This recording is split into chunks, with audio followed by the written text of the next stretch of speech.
Bismillahirrahmanirrahim. Assalamualaikum warahmatullahi wabarakatuh. Alhamdulillahilladzi hadana li hadza wa ma kunna linahtadiya laula an hadanallah. Alhamdulillahilladzi bi dzikrihi tatma'innul qulub. Alhamdulillahi ala ni'matil Islam wa kafa fi hadzal ni'mah. Para kaum muslimin dan muslimat yang dimuliakan Allah, dalam kesempatan kali ini kami ingin mengajak kita bersama untuk berfikir tentang riya dan ikhlas. Nah, banyak orang merasa sulit untuk menjadi orang yang ikhlas. Banyak orang dihantui ketakutan perbuatan itu adalah riya. Baik, kita coba menjelaskan begini. Riya itu bahasa sederhananya memperlihatkan. Memperlihatkan itu sama dengan arti perbuatan yang kita lakukan ketika berhadapan dengan orang banyak. Jadi kita berbuat sesuatu nih. Kenapa kita melakukannya? Ya karena ada orang banyak menyaksikan dan melihat. Itu bisa diartikan riya. Sedangkan ketika kita sendirian dan tidak berada di lingkungan orang banyak, kita tidak melakukan kebaikan itu. Contoh, kita sholat, duhur, asar, maghrib, isya, dan subuh. Ketika sholat itu dilakukan di rumah sendirian, kita tidak pakai qobliyah dan ba'diyah. Tapi ketika kita datang ke masjid untuk sholat duhur, atau sholat asar, atau yang lain-lainnya, kita ikutin tuh. Di masjid banyak orang lagi sholat sunat qobliyah atau ba'diyah, kita ikutin. Nah, qobliyah dan ba'diyah kita itu bisa termasuk riya. Kenapa? Kan tidak dilakukan ketika di rumah sendirian. Kita melakukannya ketika ada orang banyak. Ini bisa menjadi indikasi bahwa perbuatan itu riya.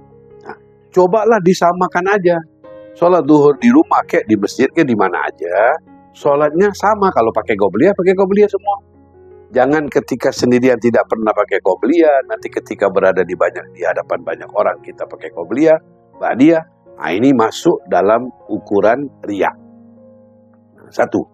Jadi perbuatan yang berbeda dilakukan ketika sendirian dengan ketika berada di khalayak banyak atau di hadapan umum, itu bisa diartikan dengan riya.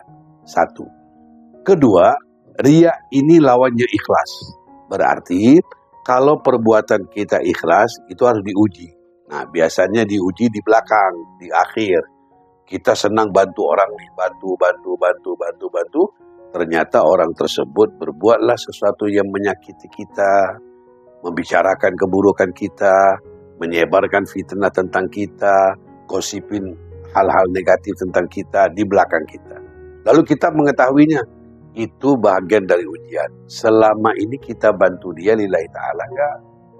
Kalau memang tulus tidak ada riya, jangan berhenti membantu.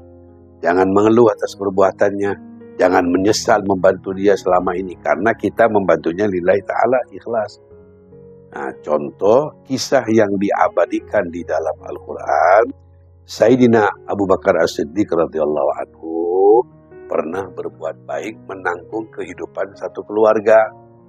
Ketika di Madinah ada fitnah bahwa Aisyah radhiyallahu anha istri Nabi selingkuh.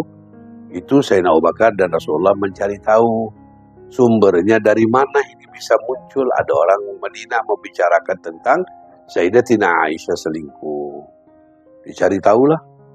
Ketika dicari tahu oleh Nabi dan Sayyidina Abu Bakar, ketahuan orang yang pertama menyebarkan fitnah itu adalah orang yang hidupnya dibantu oleh Sayyidina Abu Bakar.